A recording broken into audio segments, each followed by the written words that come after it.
Since the funeral home restrictions began in April of 2020, the Michigan Funeral Directors Association says 107,000 Michigan residents have died. And that means there are 107,000 families out there that have been unable to mourn their loved one through the use of the kinds of ceremonies, rituals, gatherings, and funerals that otherwise would have sustained them in their time of need. Funeral professionals from across the state shared their experiences and heartbreak of what it's been like to only be able to allow 25 people per funeral.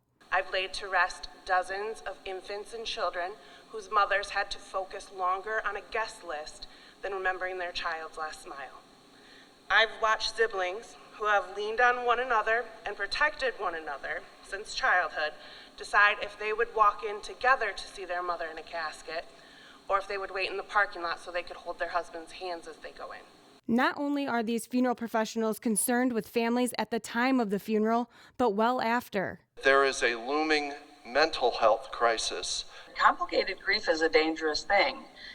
It's grief that is longer lasting and more intense than the normal grieving process. It includes symptoms like isolation and hopelessness and fear of the future, lack of purpose. While some senators pointed out the lack of social distancing during some funerals, others agreed with trying to make a change. I am extremely fearful of where the mental health of this great state is. I just want you to know I appreciate you being here. We look forward to working with you and working with the director to see what we can do to get you open to a capacity that will allow families to grieve the way that they need to grieve. Reporting, Brittany Beauty, Up North Live News.